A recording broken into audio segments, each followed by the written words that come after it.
Good evening, ladies and gentlemen, and welcome to this exciting episode of Visionary Talks by Governancenow. This is Kailashnath Adhikari, Managing Director, Governancenow, and it is my extreme proud privilege that today I've been joined by none other than Singh MD Singh, Managing Director and Chief Executive Officer, Sony Pictures Networks. Thank you so much, sir, for joining us.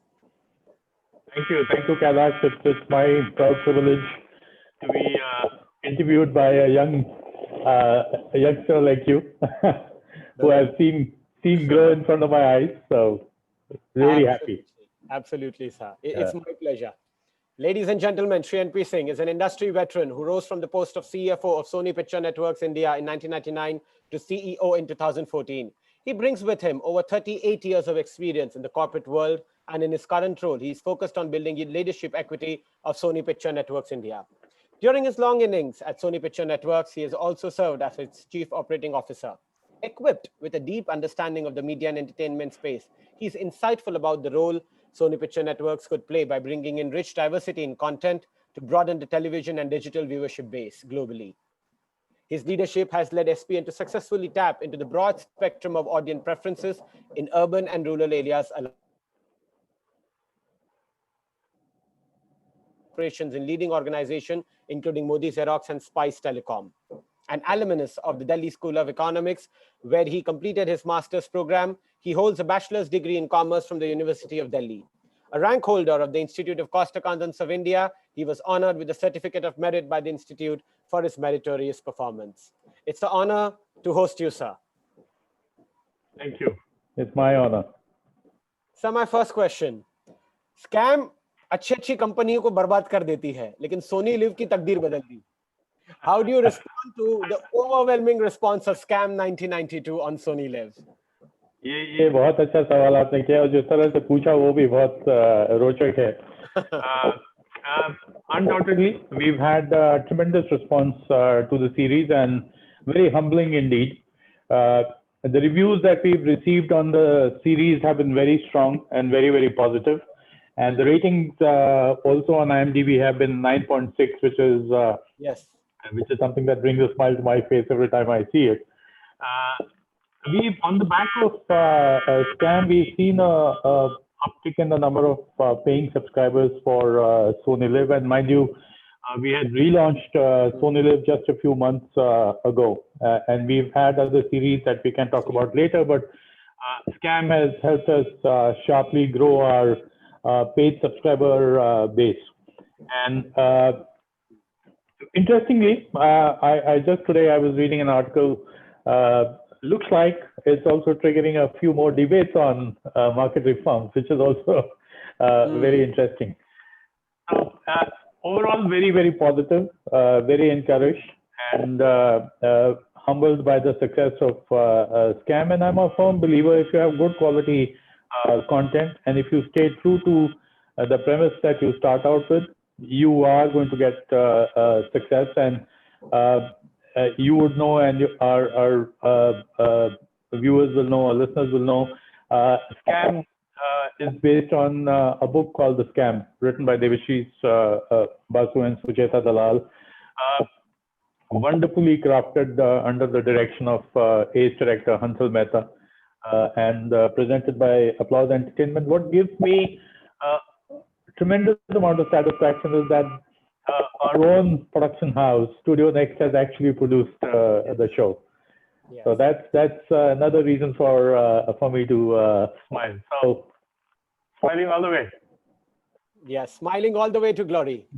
Sir, as you said that, Scam has purely placed Sony Live as an OTT platform to look out for. Like recently ago, you had relaunched Sony Live with a barrage of shows, very good shows such as Avrod, Andekhi, and now with Scam, it catapults Sony Live into a different league of OTT platforms altogether. What are your network's future plans for Sony Live? Considering that digital is a booming space in the M&E sector, how do you wish to place Sony Live amongst the top three of the genre? It indeed is, and as you very correctly pointed out, with the relaunch and just before the relaunch, we had another very good series called Good Luck. When we relaunched, we had very good quality original content coming on to Sony Live. shows like Your Honor and Dekhi and Abroad that you have spoken of have been again very well received. But we have a lot more high quality content coming up, which includes not just premium original web series. It includes live sports. Live sports is something that we have in abundance on Sony Live. We currently have the UEFA Champions League, UEFA Europa League. We have Serie A going on. India tour of Australia has just been finalized yesterday, starting November 27th. India tours Australia, and that'll be also on Sony Live. Then we'll have Australian Open. We'll have the Olympics, which have been delayed from this year because of the pandemic, and also Euro, which also has been delayed. In addition, we have a lot of global content, movies in multiple languages, popular content from our linear channels, which also is very, very popular, and both from the Sony stable and the sub stable. And of course, we have the KVC Play Along, which builds a lot of engagement with the users. So a lot of excitement in store as far as Sony Live is concerned. Absolutely. So a whole new bright future awaits Sony Live when it comes to not only premium originals, but also the other content that is there on Sony Live. Now, that's correct. Yeah. Absolutely. Yeah, sorry. Yeah. Now, talking about Live, sir, how do you plan to position it in terms of the revenue strategy wise? Will it be a subscription driven platform only, or are you trying to make it a hybrid version of AVOD and SVOD, advertising driven and subscription driven? Our focus is strongly on subscriptions for sure, but at the same time we also have a strong AVOD offering. In fact, if you look at the plans that we have introduced after the relaunch, one of course is the Live Premium plan, which is $9.99 for the 12-month period. That is pure SVOD. And that has all the content that we have to offer available to the paying subscriber. And then we have another plan called Live Special Plus, which has limited ads, and those are limited to our sports previews and our live channels, of course. And then, of course, there is Live Special, which is at $199 for 12 months. Live Special Plus is at $399 for 12 months, and Live Special is for $199. That's pure AVOD. Okay. So you'll have a lot of advertising, not a lot of, you'll have advertising there. So it's a mix of SVOD and AVOD with a very sharp focus on driving up subscriptions on the back of a lot of original content and live sports.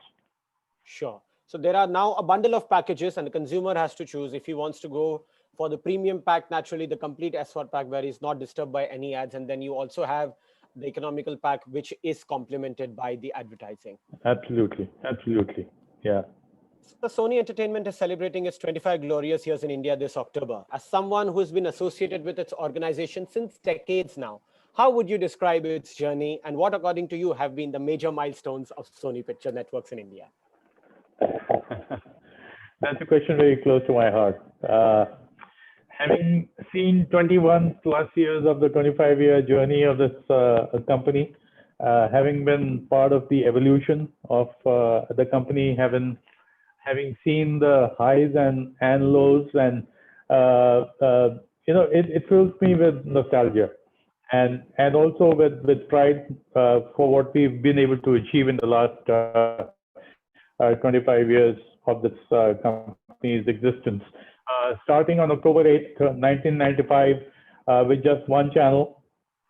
Today we have multiple channels. We have 24 channels, and we have a strong OTT platform that we just spoke of. We have a content production studio. We have a movie production studio, and you would have seen movies like Piku Surma, Mubarka, and very recently Shakuntala. So it's been quite a journey, and it's been a fascinating voyage for me, honestly. Coming from a non-media, non-television background, I have virtually learned everything of media in this company. So I hold this very dear to me. It's been a period of great learning for me personally as well, because every time you face a new challenge, that also gives you a lot of new learnings, and that's how I've seen it. That's how we see it in the company.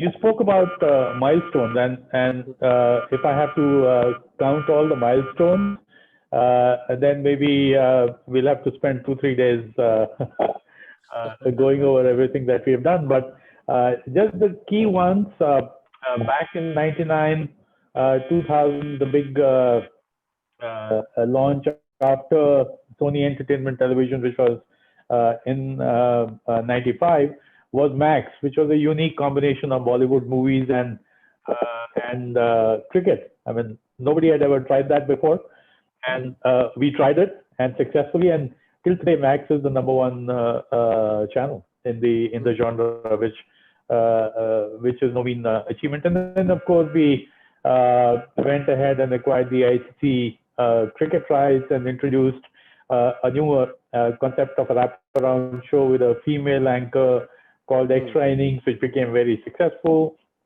And then we participated in the launch of IPL at a time when nobody believed in the concept, because who thought a domestic cricket league could ever work in a market like India?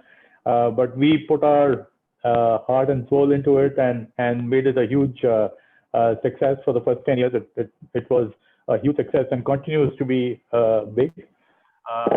We then went on to acquire, do an acquisition, which was the largest in M&E in India, 10 Sports, and integrated it well into our company and made a success. And of course, how can I forget Sub, acquisition of Sub, and then transformation of Sub and launch of Tarak Mehta Ka Ulta Chashma, which is now 3,000 episodes plus and running for 12 years plus without a break. So a lot of those memories come back. Honestly, today we are available in close to 170 countries, over 700 million viewers. We have pioneered a lot of new concepts and ideas in the market, which continue to be successful even today. And I don't want to get into too many details of those, because some of those are now with other networks. We have always put our people at the heart of everything we do. People who work for the company are the most important assets of the company as far as I'm concerned. And I hold them all very dear to me. And I'm very happy that we have been recognized as one of India's great places to work. We also believe in giving back to society. So we have a very strong CSR program under the aegis of Ek India Happy Wala. And under that program, we have projects that support education, environment, and empowerment. The 3 E's, as we say, are the pillars of our CSR strategy. And very recently, during the pandemic, we also lent a helping hand to the daily wage earners of our own industry. As you know, in the beginning of the pandemic, April, May, June, there was a big issue of people having lost their jobs and livelihoods and didn't have enough to even buy their daily ration. So we contributed a fair sum of money and made sure that they got the essentials. So I can go on and on, but these are some things that come to mind, Kailash. Absolutely. So 21 years at Sony Pictures Networks India. When NP Singh thinks to recollect of it, nothing but fills him with heart reminiscing nostalgia at the end. That's correct. We know that the pandemic has disrupted the M&E sector considerably, the business. How do you see recovery taking place now with the markets opening up? Are we returning to pre-COVID levels, 100% of the business of pre-COVID levels? We certainly are seeing signs of recovery in the economy, and with the unlocking of the markets, we are beginning to see early signs of economic revival. Yeah. As far as we are concerned as a network, very happy to say that our ad sales, ad revenue has actually reverted back to the pre-COVID levels, more or less. And I'm very confident that during the festival season, we will see a further growth in that, with a lot of traditional categories as well as new categories investing in advertising. So be it e-commerce, or it is edtech, online gaming, FMCG, mobile handsets, automobiles. Traditional FMCG. Yeah, traditional consumer durables. They're all now investing, and some of the corporate results of FMCG also have been very encouraging. Monsoon has been very good, which is good for the rural economy, and that is also helping grow demand in that market. So we are seeing a revival, and I think if the ad spends that we are currently seeing result in increased demand and consumption, we will see further growth in revenues for the entire sector. Okay. So I remain optimistic about the future. Absolutely, and one must remain optimistic about the future. Yeah. So most of the top broadcasters are considering, complete closure of certain very niche television channels. Even Sony went ahead with the same for certain brands.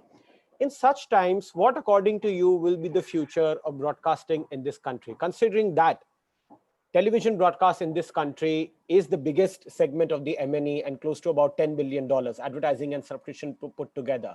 How do you see the future of television broadcast in this country? It's not going anywhere. Okay. Let me talk about that. I love that answer. But it is very important to take cognizance of the changing environment. You can't shut your eyes to what is happening around you. And in many ways, the pandemic has thrown up a lot of challenges and learning as well, which we have to internalize and then respond to the market. As for, you spoke about Sony having shut down some channels, but we did that even before the pandemic started, because I believe in observing strong fiscal discipline. And one of the core reasons of our success, and I'm saying this with a lot of humility and with my fingers crossed, is our fiscal discipline. We take very measured risks and always keep an eye on ROI for all our investments. So we have invested where we have seen strong strategic and economic value. At the same time, we have exited from properties and not just channels, even content, which appeared unviable over the longer term. And that's an evaluation we do constantly, and wherever we feel we don't see long-term value in any asset, whether there's a channel, platform, or content, then we exit that and spend that money on something which will deliver a strong ROI going forward. But that's about Sony. As far as the market is concerned, a lot of changes are taking place in the market as we speak. Viewers in India are evolving rapidly, and we've seen that during this period of 7 months of the pandemic. And very interestingly, keeping pace with technology. Before COVID hit us, we were all thinking that it'll take time for Indian consumer to get used to watching content on web and on mobile phones. How quickly has that changed? Yeah. So there's a lot of consumption now happening. People are keeping pace with technology, and we've seen a surge of viewership of content on television and on digital platforms both. Monetization has been an issue, but content consumption has grown tremendously during this period. And as you know, we are a very diverse market.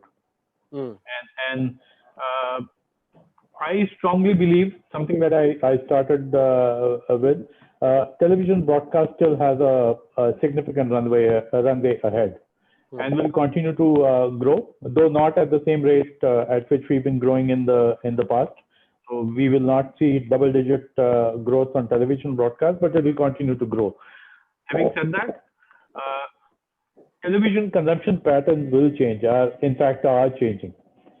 It will be important for us to segment the market and give the viewer what she or he needs, rather than going on the basis of one size fits all, which is what all of us as broadcasters have done for the last several years. So this is the time now to understand the consumer much better and slice and dice the market much better and segment it and offer content to each segment basis their needs, rather than just giving spraying the same content all across the platform. Sure. So this is a time where television broadcast is here to stay. Yeah. It will grow, not at probably the double digit. It will see a single digit grow, but because since as a demography we are so diverse, as you said, that even though we can see in urban areas or in semi-urban areas there is an uptake with regards to digital consumption, but there's a lot of work that has to be done with regards to bandwidth in the larger Bharat of India. Bharat, where you see the cable and where you see the DD free dish so prevalent that television and digital both will grow at the same time, and India will see a TV plus digital is what we can see. Absolutely. Now, with the growing of the popularity of the OTT platforms as a one-stop shop destination for viewers, entertainment, do you feel that going ahead, Sony's as a company's organization focus will shift towards more creating content for its digital? Do you look at a scenario where your content budget for TVs will shrink and absolutely go to OTT? Because now if we see the kind of scale on OTTs, the kind of series that are coming these days, they are made at a very nice budget, and they are delivering also so well. So there has to be, if there's a shift in viewership, if digital is giving you that double-digit growth and television is a single-digit growth, do you see that the kind of investment that you make in these soap operas today will dwindle? First and foremost, we started to position ourselves as a content company more than 3 years ago. So I consider ourselves to be a content company. Our intent is to produce high quality content for consumers across multiple segments and platforms. And segmentation again comes in here. Okay. So that's how we have positioned ourselves over the last few years, which is why we went ahead and created our own content production studio, Studio Next, and are doing a lot of production of our own content for our television channels and for the Sony Live platform through Studio Next. What the consumer needs will define content strategy for each segment.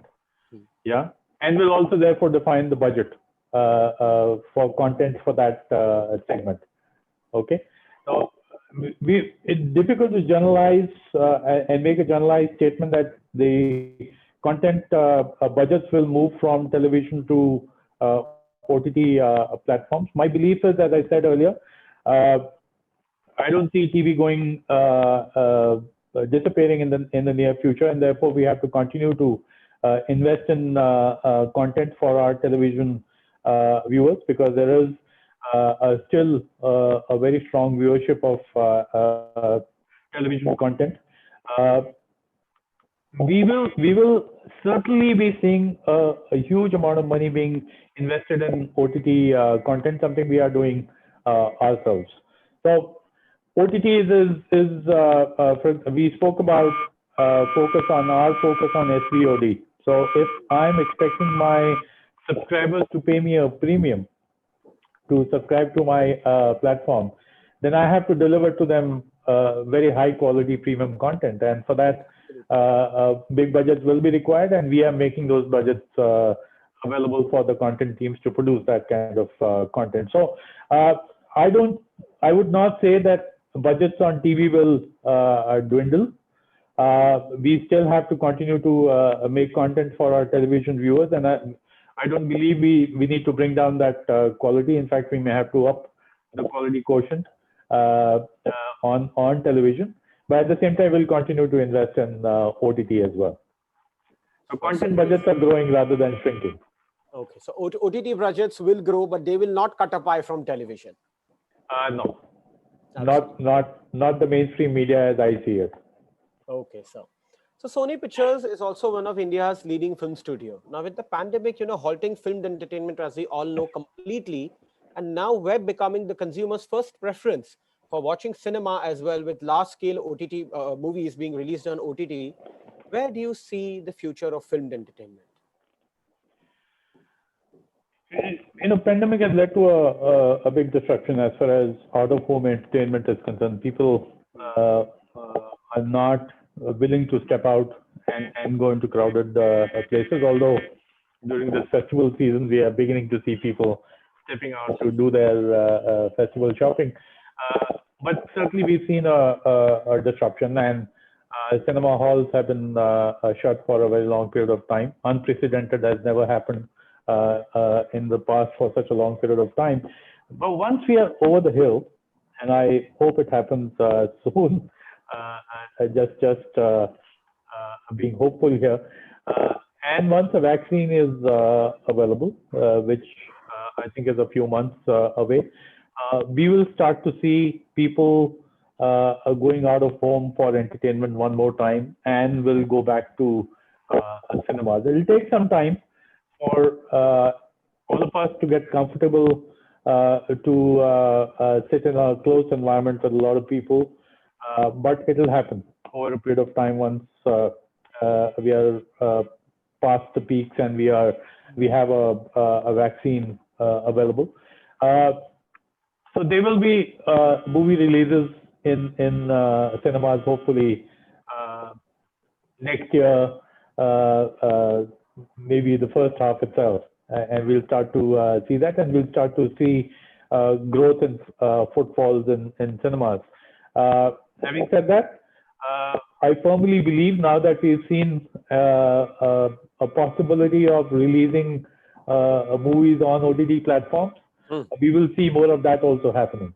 You may have movies produced going forward with clear intent of actually premiering them on OTT platforms only, rather than taking them to cinema. So both will coexist, and I'm sure that this segment of entertainment also will bounce back and will grow.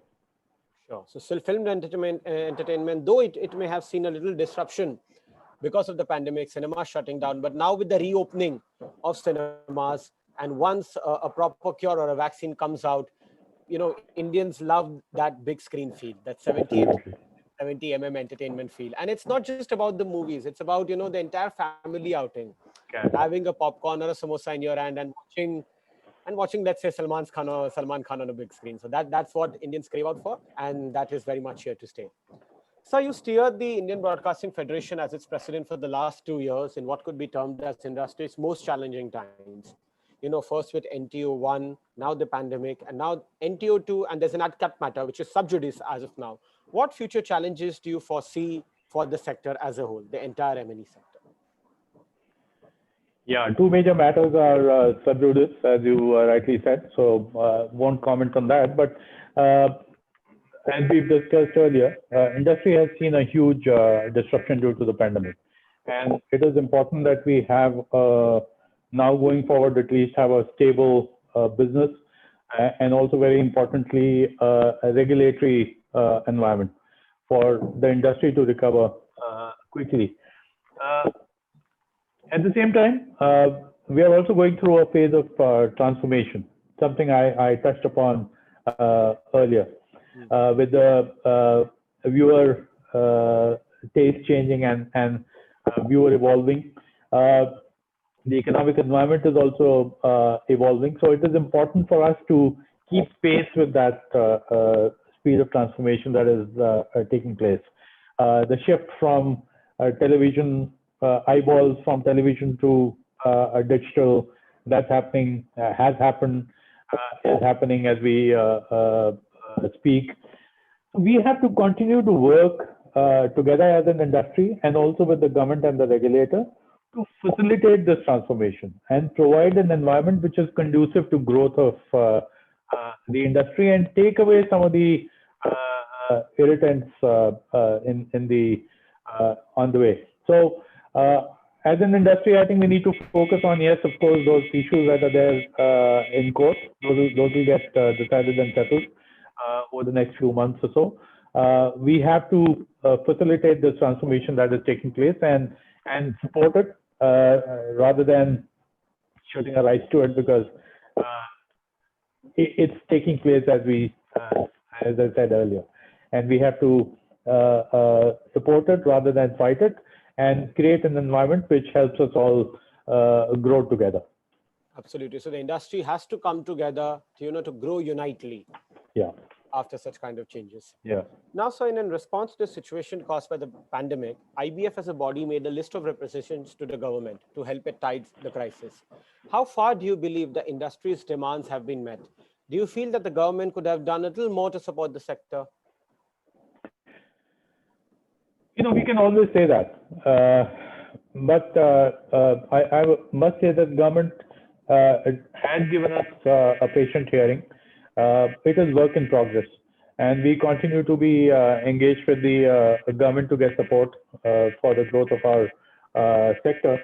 And IBF in particular is working very closely with the government and also now with the regulator to have some of the key issues resolved. And I'm very confident that in the next a couple of months' time, we'll hear of a few large.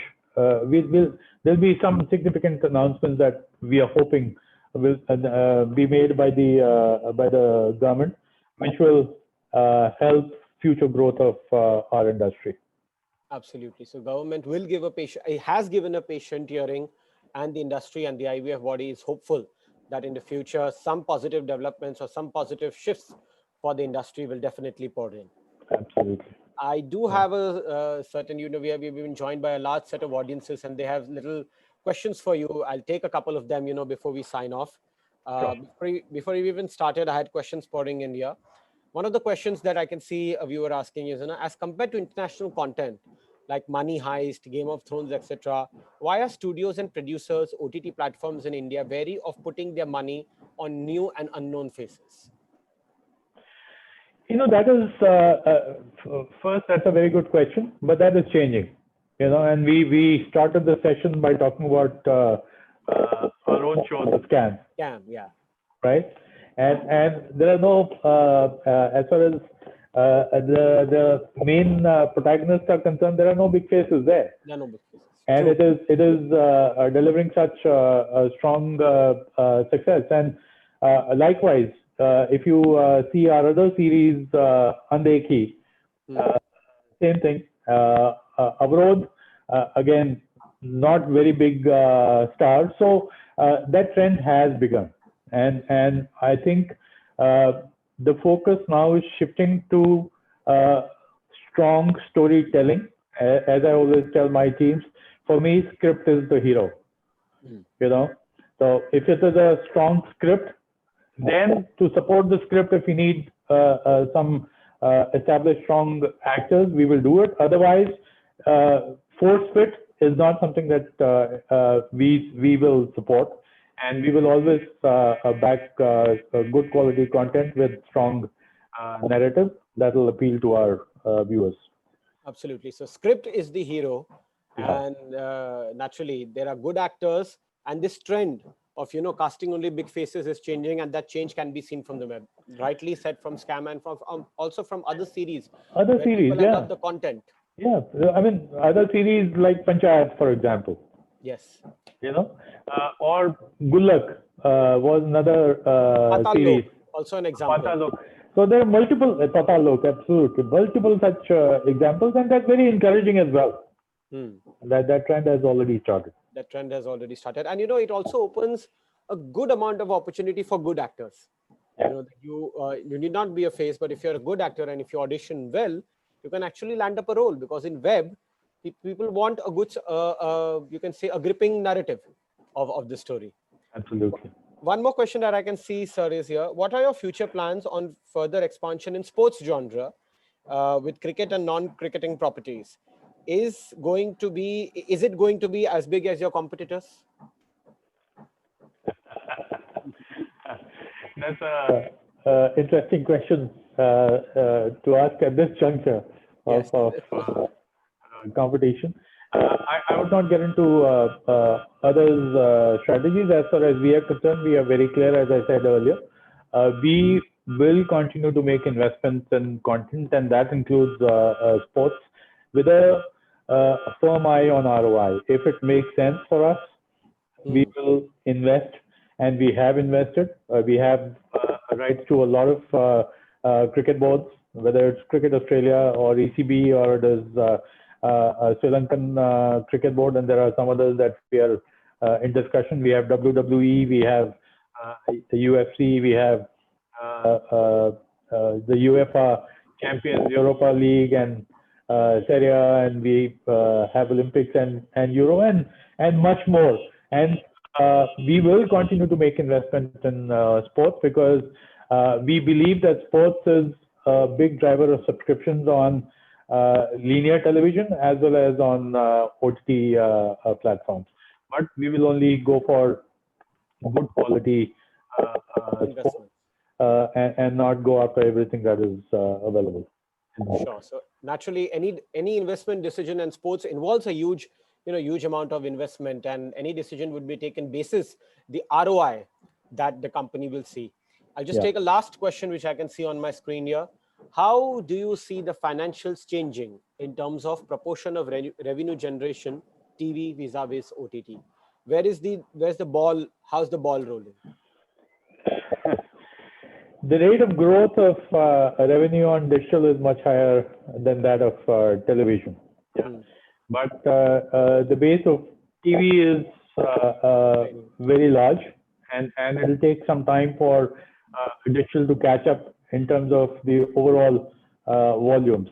Okay, so while it is, we are seeing a perceptible shift towards digital because the rate of growth is higher there. It'll take time for digital to catch up with television. Sure. So naturally, digital is growing, but TV has a huge base, not only in this nation, in terms of the viewers' loyalty, their choice, their preference, and naturally accessibility also. Absolutely. With this, thank you so much, sir. We wrap up this session of Visionary Talks. It's been an absolute pleasure hosting you, and it's an honor for me as well, sir. I have seen you, since my growing years, and there's a lot of respect that I have for you. And definitely, under your guidance, the entire industry, as you said, the industry needs to unite itself, and we will see a glorious future for the Indian media and entertainment sector. I firmly believe in that. Absolutely. Thank you very much. It's been a pleasure. Thank you so much, sir. Thank you, ladies and gentlemen, for joining us. Sure. Thank you, sir. Jai Hind. Thank you. Jai Hind.